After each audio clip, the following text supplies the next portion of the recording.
Chers téléspectateurs, bonsoir. Bienvenue sur TVS pour votre édition d'information de 19h30. Plusieurs quartiers de la capitale Libreville connaissent une dégradation des voies, une situation qui doit interpeller l'attention du ministère en charge de cette question pour trouver des solutions durables à ce problème. Othman Aldo Mabunda dans ce reportage. Certaines voies de la capitale Libreville connaissent une dégradation très avancée, c'est le cas ici à Tongabé. C'est une situation qui met les habitants de ce quartier dans un désarroi et interpelle ainsi le gouvernement sur la nécessité de prendre ce problème à bras-le-corps. Ce calvaire quotidien aux nombreuses conséquences fâcheuses, notamment les inondations des maisons environnantes lorsqu'il y a de grandes pluies, les accidents de la circulation causés par ces transporteurs à la recherche de la voie accessible. Le gouvernement n'a qu'à regarder toutes ces routes-là qui causent vraiment de sérieux problèmes à la nation, surtout dans cette zone. Causé aussi, il y a aussi les véhicules qui doivent, la dégradation des véhicules. Voilà. Pour nous les usagers, c'est difficile quand il pleut de passer. C'est pas facile. Donc on est obligé d'emprunter et quand il y a des fortes pluies, c'est vraiment grave ici. C'est très grave. Il n'y a que ça que je peux dire. À ce moment, depuis que la pluie est tombée par ici, comme les voitures, ça fait un peu que les gens... La voiture, ça gaspille. Bon, il faut que l'État nous aide pour regarder sur la situation de la route là. Parce que vraiment, ça faut que rentrer maintenant dans la maison des autres. Vous voyez, le caniveau, c'est déjà rempli. Quand il y a un peu la pluie, maintenant ça fait l'inondation par ici. Bon, je ne sais pas comment on peut faire. On dit seulement l'État pour nous aider, quoi.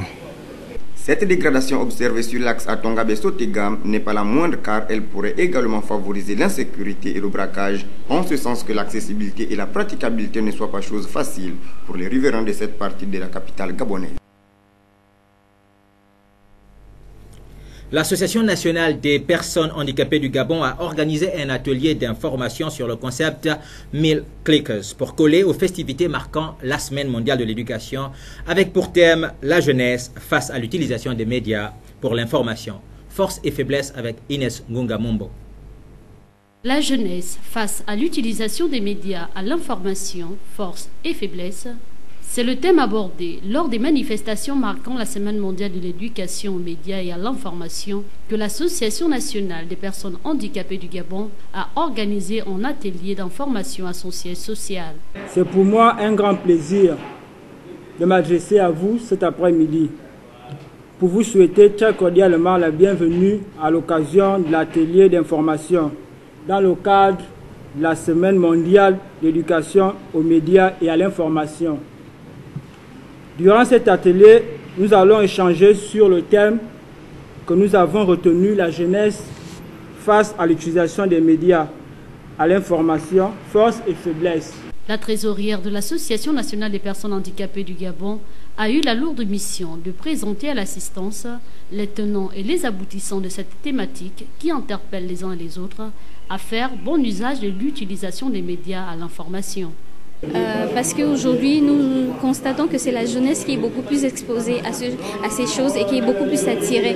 Nos parents l'Internet n'était pas développé à leur époque, du coup, ils ne sont pas attirés par l'Internet, ou bien si ils surfent, c'est de façon limitée. Mais les jeunes trouvent beaucoup de choses sur Internet, utilisent beaucoup les médias pour s'informer et pour apprendre au-delà.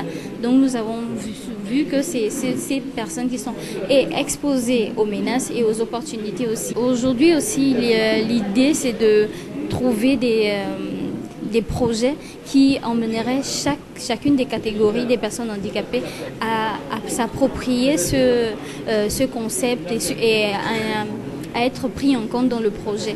Donc il faudrait qu'au niveau interne, nous puissions déjà recenser les différents handicaps et comment faire en sorte que chaque type d'handicap puisse bénéficier d'un tel projet.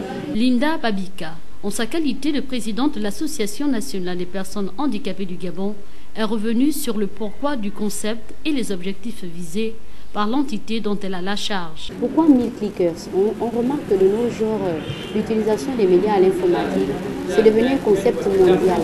Mais seulement l'utilisation de ce concept est parfois mal perçue par certains d'entre nous, parce que beaucoup rentrent dans la vie privée de certains Beaucoup diffusent des photos des gens de manière divulguée. Beaucoup diffusent des informations qui ne sont pas portées à la personne. Donc du coup, on a pensé qu'au niveau de l'association nationale, il fallait revenir sur ce concept, expliquer aux gens les biens fondés non seulement de l'utilisation des médias, mais aussi leur dire qu'il existe aussi des méfaits. Au niveau de l'association nationale, on va dire chapeau, parce que déjà on a pu avoir toutes les catégories de handicap. Le message a été diffusé pour ceux-là porteurs de handicap moteur sous forme de PowerPoint. Pour ceux-là qui portent le handicap sensoriel, voilà, là encore, on a eu la présence d'un interprète pour faire passer le message. Les aveugles, eux encore, on les a traduit leur message sous forme de braille. C'est leur écriture qui les est propre. Donc pour nous, on peut dire qu'on a gagné au niveau de l'association nationale et le message a été perçu. Les personnes handicapées du Gabon pourront désormais faire bon usage des TIC, mais aussi encourager leur progéniture à emboîter le pas. Dans la commune de Port-Gentil, c'est désormais le dispensaire Jean-Marius Ondeno qui est à présent spécialisé pour recevoir les patients atteints du diabète et de l'hypertension artérielle de façon gratuite. Dans cette ville, les autorités y veillent au grain. Estelle Nel Ovono.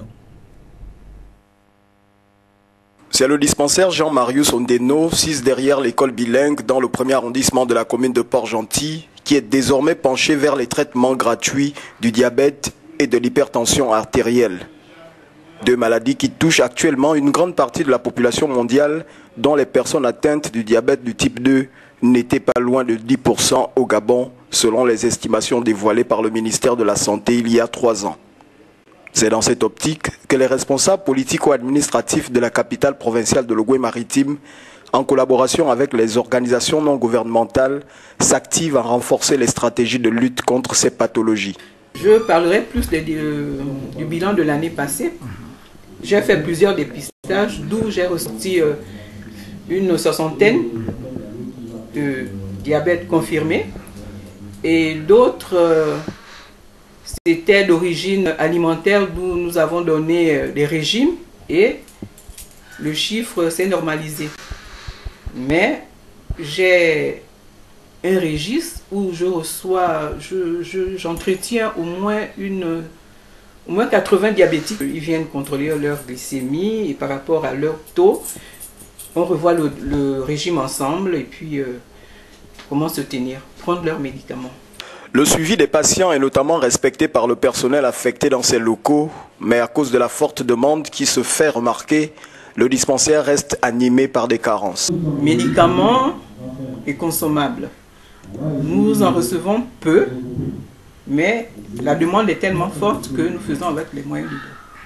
C'est un dispensaire qui est spécialisé plus sur le dépistage du diabète et de l'hypertension. Donc nous recevons beaucoup d'hypertendus et des diabétiques.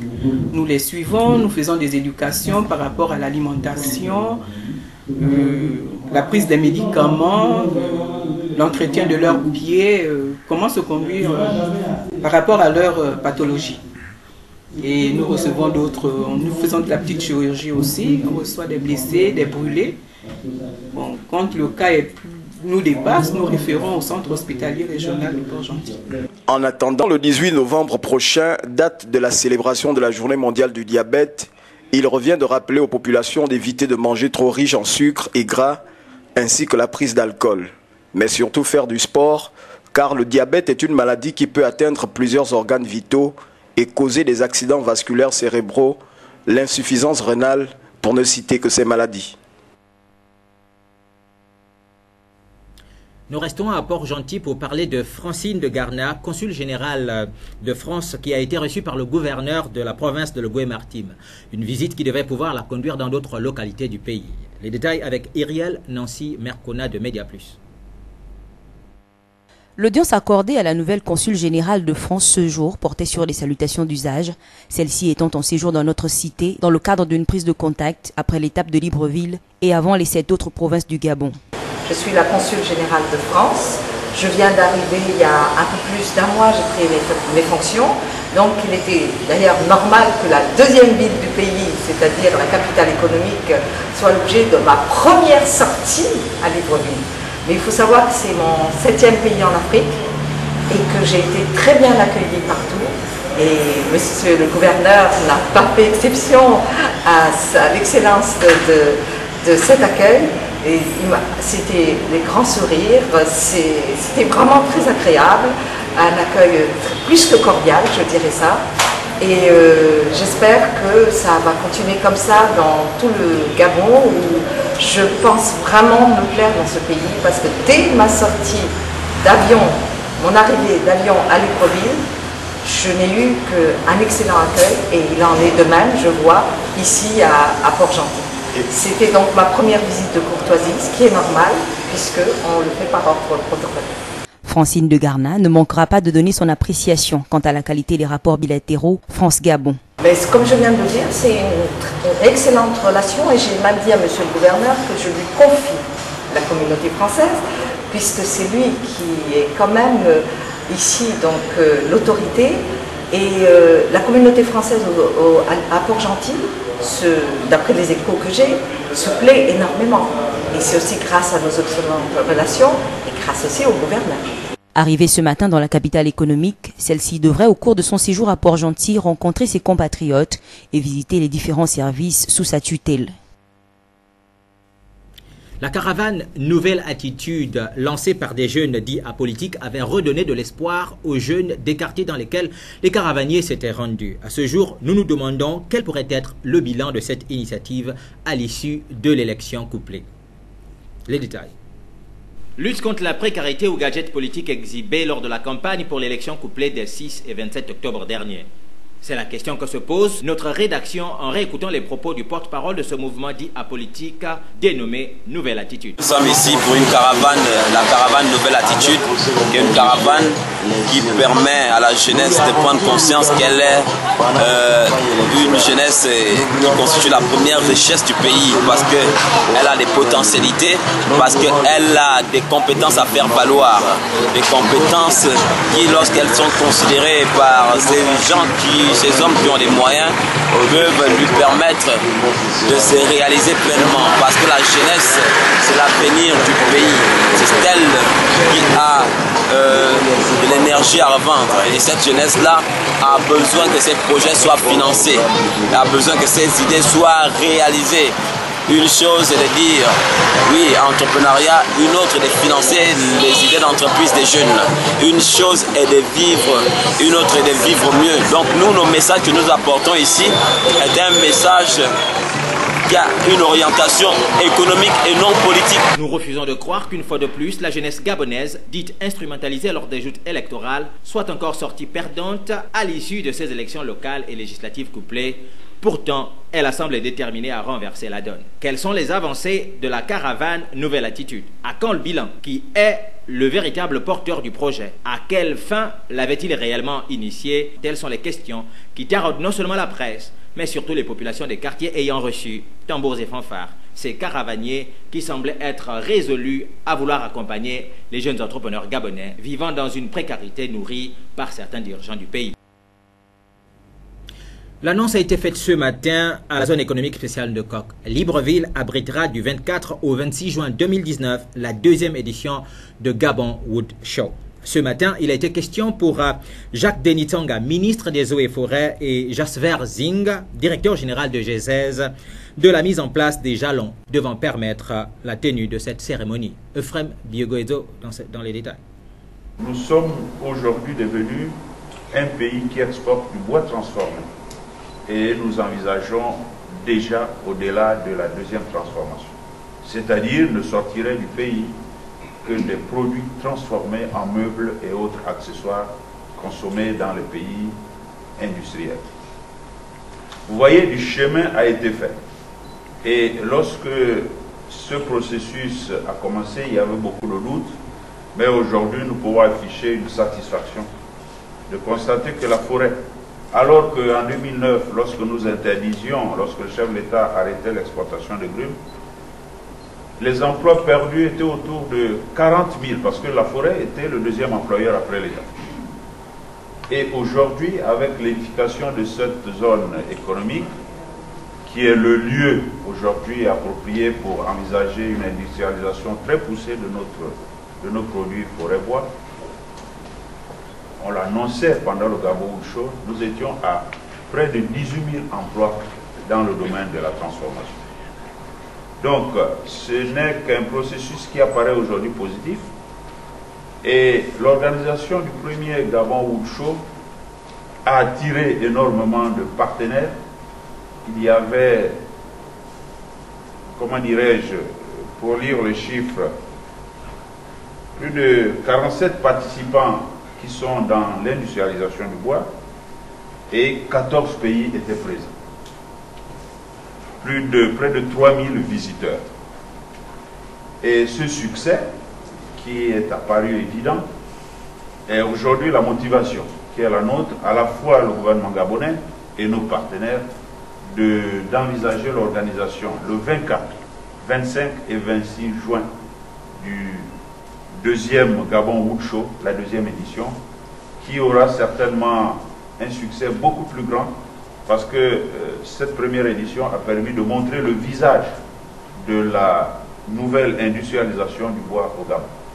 Donc c'est pour cette raison, et en fondant l'espoir que ce processus puisse se poursuivre avec beaucoup de succès, que nous sommes réunis ici pour vous le dire solennellement, que le succès précédent nous invite à organiser cette deuxième édition dont nous espérons encore un succès beaucoup plus important. En politique, au lendemain de la publication des résultats du second tour qui se sont tenus le 27 octobre dernier, l'Assemblée nationale prend de facto une nouvelle configuration avec toujours plus de députés PDG. Qu'à cela ne tienne, le positionnement des démocrates en tant que deuxième force politique du pays se fait voir. Les détails avec Pierre Parfait Mbadikoumba.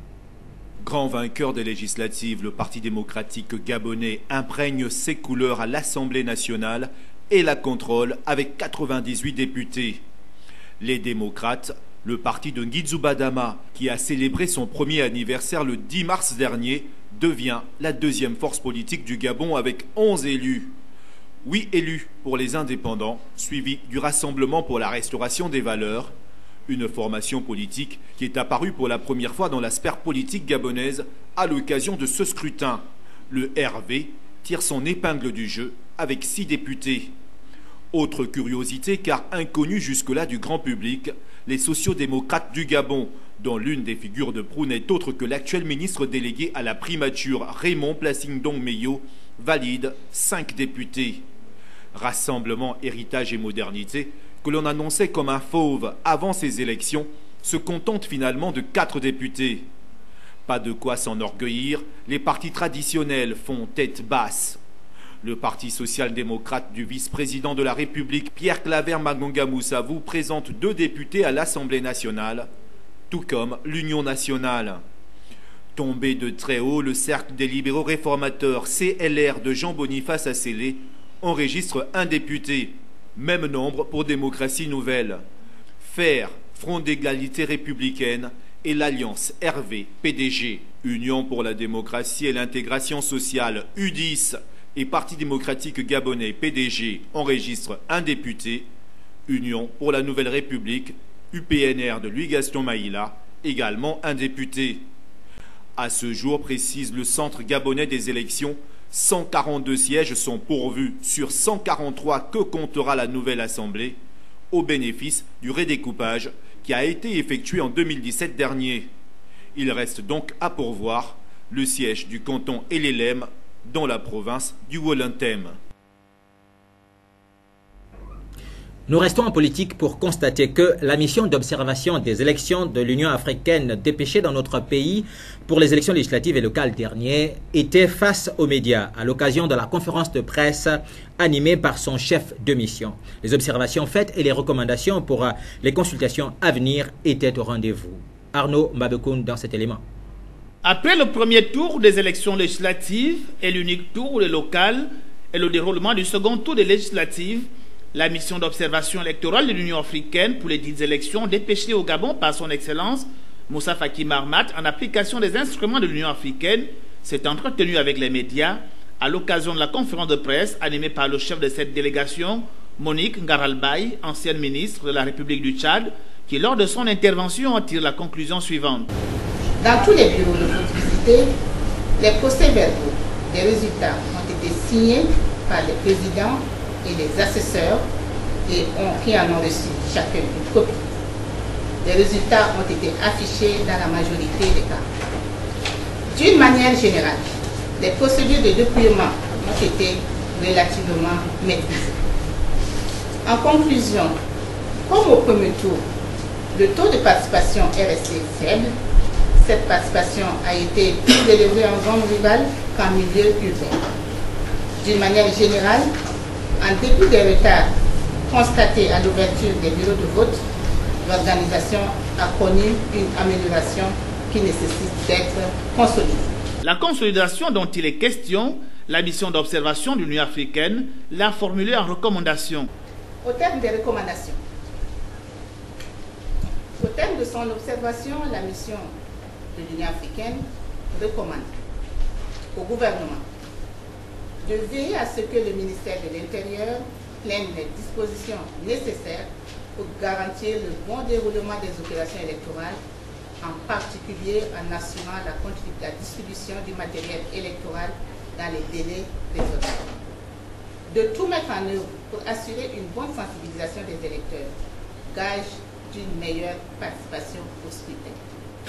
De mettre à la disposition du CGE les moyens nécessaires dans les délais raisonnables pour mener à bien ces missions. D'étudier la possibilité d'accréditer des observateurs nationaux. Au CGE, d'organiser des sessions de formation à l'intention du personnel électoral afin d'améliorer leurs compétences et la maîtrise des procédures de vote et de dépouillement. De prendre des mesures incitatives visant à garantir la motivation et la disponibilité du personnel électoral. De doter le personnel électoral de signes distinctifs afin qu'ils soient facilement identifiables. De doter les bureaux de vote de moyens d'éclairage adéquats afin que le dépouillement se déroule dans des conditions convenables. Aux partis politiques et candidats de recourir aux voies légales en cas de contestation des résultats, d'assurer la formation de leurs délégués pour une meilleure représentativité. À la société civile, de renforcer la sensibilisation de la population afin de l'encourager à participer massivement au processus électoral. Un chapelet de recommandations fondamentales pour l'essai notarial à venir selon la mission, au terme desquelles se refermera le cycle électoral entamé en août 2016. Au niveau international, nous commençons par l'Allemagne où Angela Merkel ne briguera pas de nouveau mandat. Aussi, elle renonce à la présidence de la CDU. Les détails avec la presse internationale. Agilisée sur le plan politique, il ne restait à Angela Merkel que peu d'options. La chancelière allemande préfère tout assumer.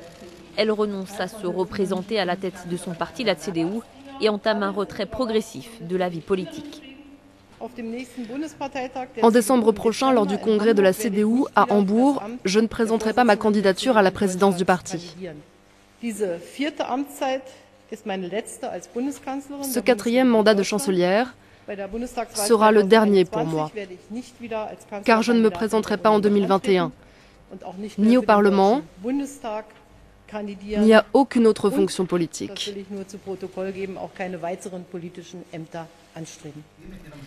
Les récents revers électoraux en Bavière, puis dans le Land de Hesse, n'ont fait que confirmer une décision prise avant l'été, selon Angela Merkel.